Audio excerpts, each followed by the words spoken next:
बिस्मिल्लाहिर्रहमानिर्रहीम। अस्सलाम वालेकुम नाज़रीन, आप यूट्यूब चैनल देख रहे हैं, मैं इमरान खान हूँ। नाज़रीन, जो मुरीदके के अंदर सानिया हुआ अब उसकी तफसीलात सामने आ रही हैं और कुछ अफवाहें फैलाई जा रही हैं।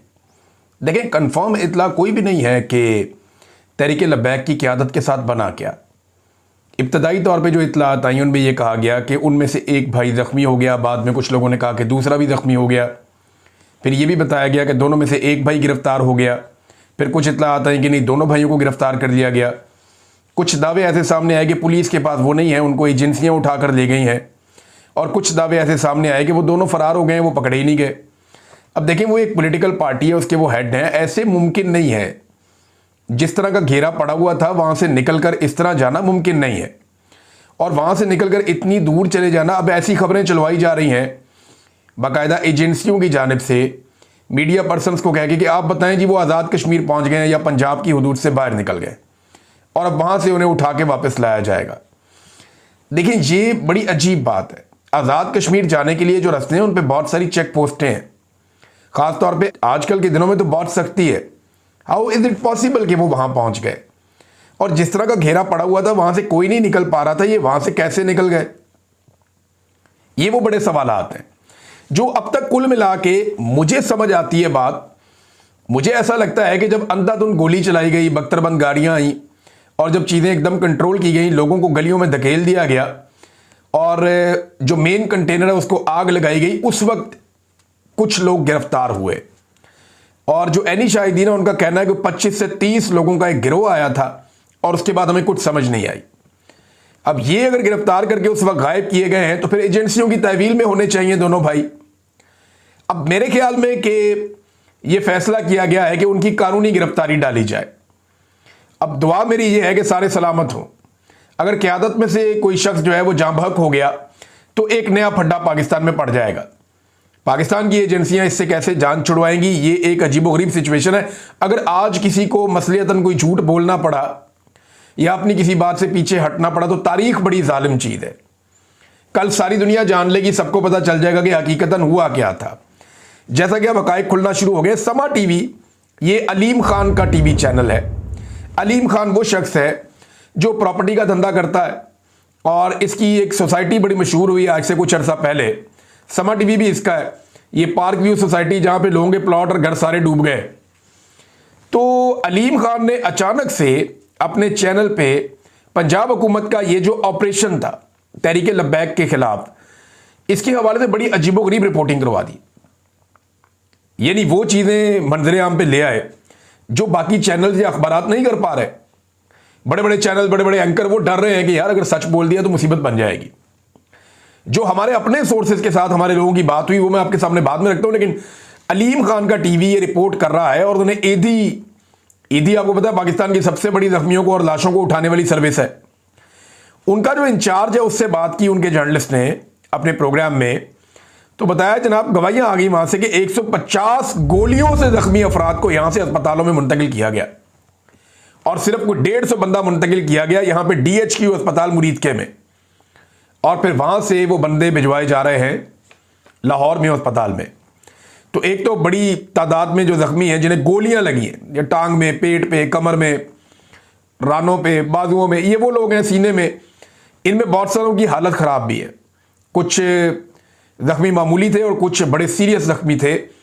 ये जो ईदी फाउंडेशन वाले हैं, जो ईदी एम्बुलेंस सर्विस वाले हैं, वो ये बता रहे थे, उनके जो इंचार्ज हैं। साथ उन्होंने ये भी बताया, अलीम खान के चैनल के ऊपर अब ये चीज़ें चल रही हैं, ये मैं नहीं कह रहा, हमारे पास जो सोर्सेज हैं वो मैं बाद में बताता हूं, लेकिन वहां पे भी सैकड़ों लोगों को गोलियां लगने से जख्मी होने की कंफर्मेशन आई। फिर यह बताया गया कि बहुत सारी लाशें थी, और इतनी लाशें थी कि पुलिस अपने साथ लेकर गई। यानी ईदी को अपनी एम्बुलेंस के अंदर लाशें उठाने की इजाज़त नहीं दी गई, बल्कि तमाम लाशें जो हैं वो पुलिस, जिसको कहा गया था कि आपने चाहे वो को क्लियर करना है, वो अपने साथ उठाकर लेकर गई है। अब देखिए, तहरीक इंसाफ तो अपने लापता अफराद या लाशों के हवाले से कुछ नहीं कर सकी ना 26 नवंबर को, क्योंकि तहरीक इंसाफ जिस जगह गई थी डी चौक में, उसको क्लियर करना, काबू करना, लाइटें बंद करना, वहां पे बहुत बड़ा ऑपरेशन किया गया था, बड़ा खौफनाक। और तहरीक इंसाफ की क़यादत ने भी कुछ नहीं किया बाद में। लेकिन जहां पे ये एरिया बहुत बड़ा है, यहां आबादी बहुत ज्यादा है, रकबा भी ज्यादा है, ऐनी शाहिदीन भी बहुत ज़्यादा हैं, तो यहां पे, और लोग यहां रहने वाले भी हैं बहुत सारे, तो यहां चीज़ें छुपाना इतना आसान नहीं होगा। इसकी तहकीकात ज़रूर करवानी चाहिए ताकि पता चले, और जिन लोगों के घर वाले अभी तक वापस नहीं आए और पुलिस के पास भी नहीं है, उन्हें फौरी तौर पे बताना चाहिए और एक लिस्ट जारी करनी चाहिए कि ये वो तमाम लोग हैं जिनके बारे में अभी तक कोई इंफॉर्मेशन नहीं मिल रही। अलीम खान का चैनल ये क्यों कर रहा है, ये बात मुझे समझ नहीं आई। हालांकि वो मौजूदा सिस्टम और एस्टेब्लिशमेंट के साथ बड़े अच्छे ताल्लुकात हैं। मुझे लगता है कि शायद फिर कोई एनओसी फंस गया है, जिसकी वजह से अलीम खान उस्मान बुज़दार के भी बहुत खिलाफ था। उस्मान बुज़दार के तो मैं भी खिलाफ था, मुझे लगता था कि पंजाब उससे बेहतर वज़ीर आला डिजर्व करता है। लेकिन अलीम खान तो एक स्पेसिफिक रीज़न था ना कि या तो मुझे वज़ीर आला बनाओ या मुझे एनओसी तो दो, कम से कम अरबों का फ़ायदा तो हो। तो वो एनओसी या तो कोई फंसा हुआ है या कोई इंक्वायरी चल रही है, ये आने वाले दिनों में पता चल जाएगा। और अभी क्योंकि मैंने ये बात कर दी है तो बहुत सारे लोग एक्टिव हो जाएंगे और आने वाले दिनों में ये इन्फॉर्मेशन मेरे तक पहुंच जाएगी कि अलीम खान साहब किस चक्कर में उनका चैनल जो है वो चीज़ें बता रहा है या कर रहा है जो बाकी लोग जुर्रत नहीं कर रहे। अब मैं आपको जरा कुछ फैक्ट्स बताता हूं, ये आपके सामने मैं रखने लगा हूं। मेरा अपना एक बंदा, हमारा अपना सोर्स है, उसने पुलिस का जो सोर्स है उससे बात की है और कुछ 3 लोग इसके अंदर जो है उनसे डिफरेंट लोगों से बात की गई है। अब नाम हम नहीं बता सकते, लेकिन जो चीज़ें हैं वो मैं आपके सामने रखता हूं मुबैना तौर पे। ये क्योंकि डायरेक्टली मेरी बात नहीं हुई, मेरा एक सोर्स है, उसने क्लेम किया कि उसने 3 पुलिस वालों से बात की और उसने वो इन्फॉर्मेशन मेरे तक पहुंचाई है। इसके ऊपर इंक्वायरी होनी चाहिए, मैं फिर कहूंगा बाकायदा जुडिशियल इंक्वायरी होनी चाहिए। लेकिन उसका कहना है कि धड़ाधड़ लोग उठाए जा रहे हैं इस वक्त पंजाब में। रिश्वत की एक मंडी लग चुकी है, बिल्कुल जैसे 9 मई के बाद हुआ था। वो ये बताता है कि ऑपरेशन में शरीक और उस इलाके के करीब तैनात पुलिस के 3 एहलकारों से उन्होंने पूछा कि कितने लोग मारे गए, तो तीनों एहलकारों ने जो तादाद बताई है वो कम से कम 60 बताई है। यानी 3 एहलकारों से जो बात हुई उनमें जो कम से कम तादाद है वो 60 बताई है, और ज्यादा से ज्यादा वो कहते हैं 100 से ज्यादा लोग हो सकते हैं जिनकी लाशें वहां देखी गई। अब ये पुलिस वाले सोर्सेज हैं, ये क्लेम मेरे सामने आया। इंक्वायरी होनी चाहिए, जुडिशियल इंक्वायरी होनी चाहिए कि क्या वाकई इतने लोग मारे गए हैं। सवाल है ना, मैं तो वहां नहीं था, ना किसी जर्नलिस्ट को वहां पे छोड़ा उन्होंने कि रिपोर्टिंग कर ले, बल्कि सारे इलाके बंद करके अंदर वो जलियांवाला बाग बना के उन्होंने ऑपरेशन कर दिया। अब रिपोर्ट कर रहे हैं कि 3 लोग मारे गए हैं। वहां हमने तो 3 से बहुत ज्यादा लोगों की लाशें तो हमने खुद देखी हैं, जिनकी तस्वीरें और वीडियोज हैं। लोग अपने मोबाइल फोन बंद करके भाग गए सारे तरीके लबैक वाले, उन्हें अपनी अपनी मुसीबत पड़ी हुई है कि ये तो पूरी रियासत पागल हो गई है। तो पुलिस वाले जो हैं वो अपना नाम ना बताने की शर्त के ऊपर ये बात करते हैं कि कम से कम 60 लाशें तो उन्होंने देखी हैं, ये उनका क्लेम है। और ज्यादा में वो कहते हैं जी ये 100 से ज्यादा हो सकती हैं। 7 आरपीओज ने इस ऑपरेशन में हिस्सा लिया, 2 आईजीज, मुतअद्दिद डीपीओज। सीसीडी की जिम्मेदारी लगी कि लाशें और जख्मियों को उठाया जाएगा, जाए वकुआ को क्लियर किया जाएगा। दर्जनों लोगों की हलाकत गलियों और प्लाटों और ग्राउंडों में खून बह जाने के बायस हुई है, क्योंकि गोलियां लगने के बाद लोग जान बचाने के लिए मुलेका गलियों और मोहल्लों की तरफ भागे थे।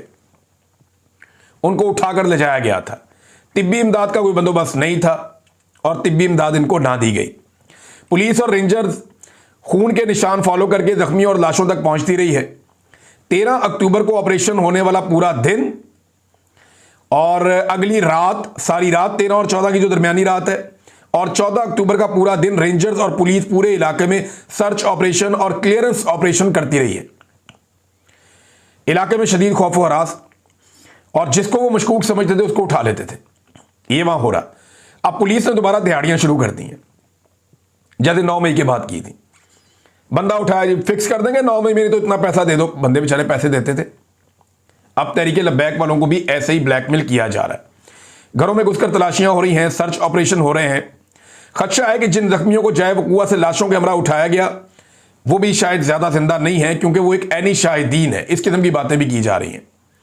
बहरहाल सोशल मीडिया पे एक ऑपरेशन अब किया जाएगा कि सोशल मीडिया पे जिन लोगों ने कहा कि इतने बंदे मर गए, इतने मर गए, उन बंदों को उठाया जाए, उनको काबू किया जाए।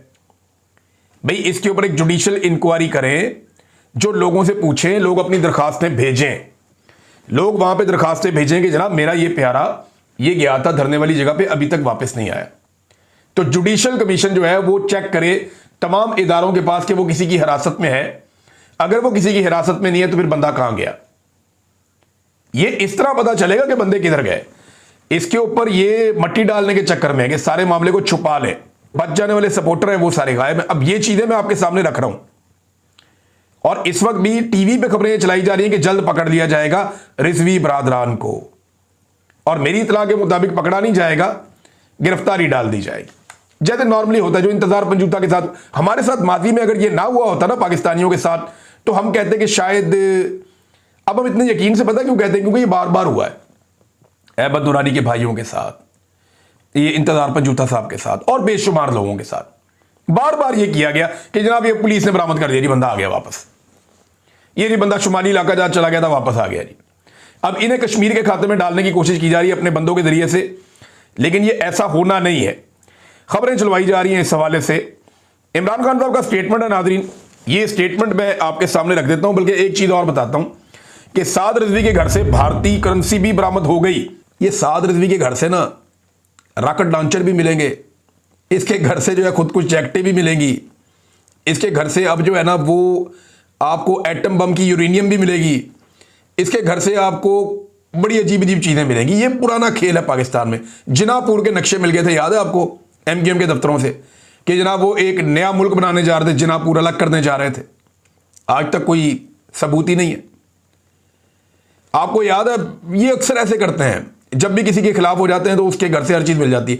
तारुल कादरी के घर से अजीबोगरीब चीजें इन्होंने ढूंढ ली थी एक दफा, बल्कि लेकर आए थे कि और चीजें डालनी है, वो तो कारकुन वहां पे अड़ गया, उन्होंने नहीं आने दी।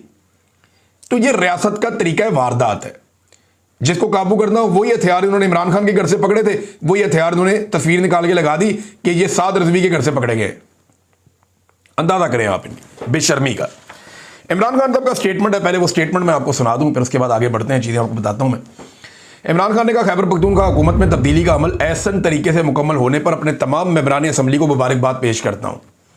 खैबर पख्तूनख्वा के अरकान ने जिस तरह नजरिए पर डट कर बिना किसी अगर मगर के मेरे नामजद करदा वज़ीर आला को वोट दिए है, वो काबिल सताइश है। मैं अली अमीन गंडापुर को भी खराज तहसीन पेश करता हूँ, जिन्होंने बगैर किसी तरद्दुद के एक नहीं 3 मरतबा इस्तीफा दिया। ये हमवार ट्रांजेक्शन इस बात का सबूत है कि खैबर पख्तूनख्वा में तहरीक इंसाफ के नज़रिए का बोलबाला है। गंडापुर के पास वैसे दूसरा ऑप्शन भी कोई नहीं था, तो अच्छा उन्होंने अपनी भी इज्जत बचाई है, अपनी फैमिली की भी बचाई है, और वो निकल गए इसमें से। अब सारा का सारा बर्डन जो है वो सुहेल अफरीदी पे है कि क्या वो ऑपरेशन के मामले में, मादनियात के मामले में, इमरान खान की रिहाई के लिए तहरीक के मामले में एक कंप्रोमाइजिंग पोजीशन में जाते हैं या एक नई तवानाई के साथ सबको इकट्ठा करते हैं। ये सुहेल अफरीदी के ऊपर जो है वो डिपेंड करता है। सुहेल अफरीदी को खुसूसी पैगाम इमरान खान साहब ने दिया। उन्होंने कहा, खुसूसी पैगाम देना चाहता हूं कि वो मेरा ओपनिंग बैट्समैन है, लिहाजा उसे खुलकर खेलना चाहिए। पाकिस्तान तहरीक इंसाफ मुल्क की सबसे बड़ी जमात है। इससे मुंसलिक लोगों को सिर्फ इसलिए गद्दार कह देना कि वो किसी पॉलिसी से मुत्तफिक नहीं है, इंतहाई खतरनाक अमल है। इस बुनियाद पर गद्दारी के सर्टिफिकेट बांटने और रियासत मुखालफत का लेबल लगाने वालों की दुकान बंद होनी चाहिए। ये टाउट रोजाना बैठ जाते हैं ना बेचारे, ये सौदा बेच देते हैं, वो सौदा बेच देते हैं। टाउटों को एक बात समझनी चाहिए कि एस्टेब्लिशमेंट में अब अवाम के खिलाफ खड़े होने का वो दमखम नहीं रहा। अब एस्टेब्लिशमेंट का बयानिया नहीं बिकता। अब जैसा वो चाहते हैं वैसा स्याह और सफेद नहीं होता। अब फैसले इनकी मर्जी के खिलाफ भी होते हैं, लिहाजा एहतियात करें, एहतियात का दामन थाम लें, वरना रोजाना बेइज्जती होगी, रोजाना मुंह काला हो जाएगा। वहां किसी बेचारे छोटे मोटे ऑफिसर की बात सुन के बाहर निकल के रोला डाल देते हैं, ऐ नहीं होना, ये नहीं हो सकता, मेरा नाम बदल देना, मैं पूरी कौम से माफी मांगूंगा, मैं जमीन पे लकीरें लगाऊंगा। वो अजीब अजीब दावे कर देते हैं, बाद में एस्टेब्लिशमेंट की मंजी ठुकती है, 7 दिन की भी ठुक जाती है। लिहाजा आप जरा नॉर्मलाइज करें अपने आप को और इस चीज की आदत डालें कि एस्टेब्लिशमेंट को भी शिकस्त हो सकती है। फिर इमरान खान ने कहा, बतौर सियासतदान ऐसी किसी भी पॉलिसी पर तनकीद करना मेरा हक है जो अवाम के मुफाद, मुल्क की सालमियत और जमहूरियत के खिलाफ हो। ऐसी हर पॉलिसी की मुखालफत की है और करता रहूंगा जो मुल्की मुफाद के खिलाफ हो। खैबर पख्तूनख्वा में अवाम ने हमें मैंडेट दिया और हम DGISPR को नहीं, खैबर पख्तूनख्वा की अवाम को जवाब दें। इसलिए हम पाकिस्तान और सूबे की अवाम के मफाद के खिलाफ कभी नहीं जाएंगे। मेरी फौज से कोई दुश्मनी नहीं है, फौज भी मेरी है, मुल्क भी मेरा है।